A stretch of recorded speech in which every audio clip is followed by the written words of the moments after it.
This is the story of the 7,000 years. 6,000 years, you did your will as men. The devil does his will. He's allowed to. But on the seventh day, the reign of Christ, he will have to do his will.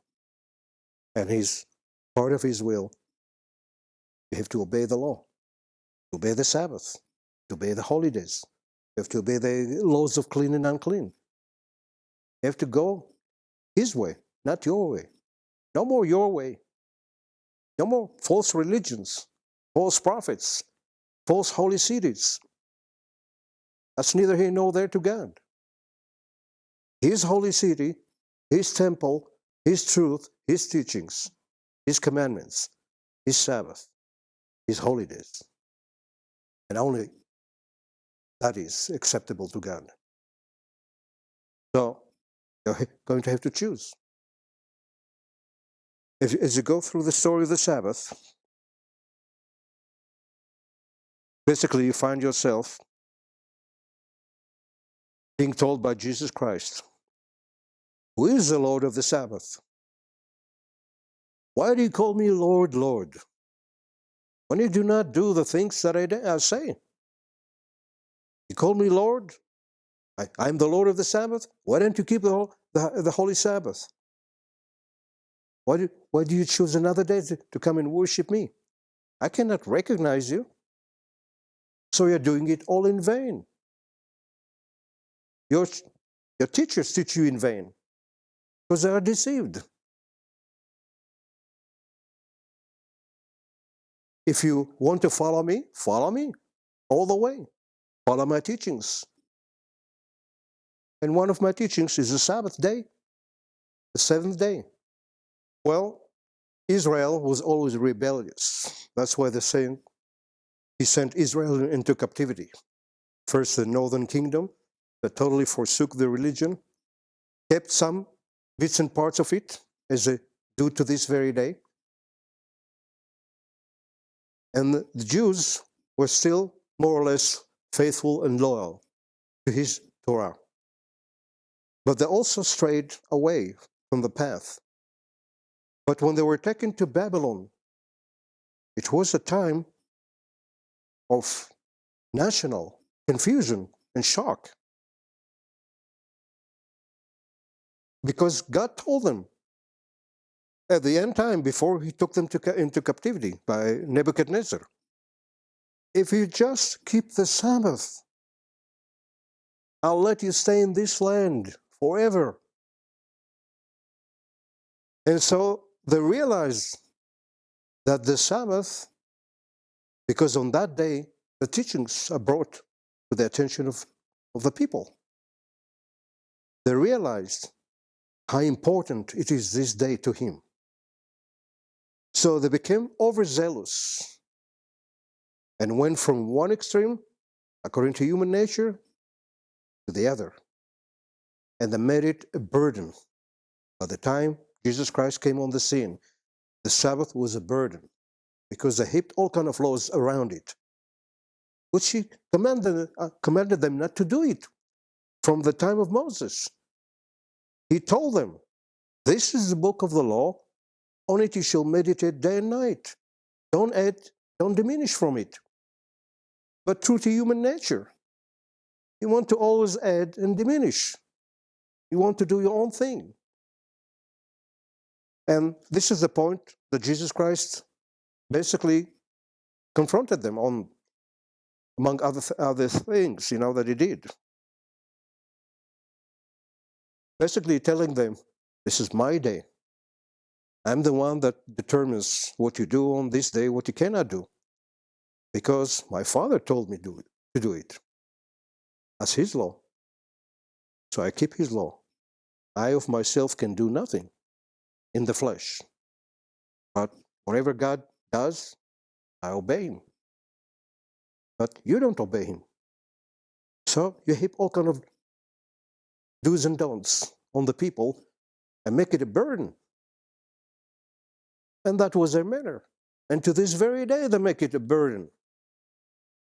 But Even many Jews, they cannot even stand it. That's why they give up faith. That's why many Jews do not keep the law of God. They don't have anything to do with it. Because they made it a burden. God didn't make it a burden. God made it a day of delights, a day of joy, a day of pleasures and delights. What you can do on the Sabbath, not don't what you don't. You cannot do this and that and the other thing. So in essence, they were having discussion among them and rivalry among them in the days of Jesus Christ. There were two houses, the house of Hillel and the house of Shammai. The house of Hillel were what you can do on the Sabbath. House of Shammai is always concentrated on the fact what you cannot do on the Sabbath. So it became the house of don'ts and the house of do's. And into that scenario, Jesus Christ appears. But when you consider your prophets, what they have told you about it from God, like in Isaiah 56, he said to them at that time, that if you keep my Sabbath, if you keep my covenant, if you keep my Torah and holiness and righteousness, even if you are a eunuch, even if you are a foreigner, you'll have a reward in my kingdom, because you will be in my kingdom. You'll have pleasures and delights, because the law of God leads to utopia, but the laws of Satan, of your own making, leads to chaos and confusion and destruction and violence and bloodshed and all those things. This is the world that we live in, and it's getting worse and worse. Again, in Isaiah 58, he told them about the nature of the Sabbath. If you keep your foot away from the Sabbath, that means if you don't work on it, then you'll have fun, you'll have pleasures, you'll have delights. And on top of that, you'll have the millennium, the kingdom. So it's to your advantage to have it. But if you choose the other way, there is no advantage in it. You'll live life on this earth, doing your own thing, doing your own will, and then die and never exist again unless I resurrect you. And in the book of Isaiah, chapter 66, it tells all of humanity, this is what we are going to do from now on. Every Sabbath and every new moon, every flesh shall appear before me. That's for every human being on the face of the earth. If you want to be alive, this is your choice. You have to keep the Sabbath. You have to keep the new moon. You have to keep the holidays. You have to keep all my laws. You have to keep the law of Moses, everything that he told you to do. And then you'll have life. And ultimately, you'll enter into your kingdom, into the kingdom, as divine beings. So the salvation of man revolves around the keeping of the Sabbath. Because on that day, you teach them the do's and don'ts of the law, of the mind of God, the DNA of God, the instructions, guidance and direction that you give to them.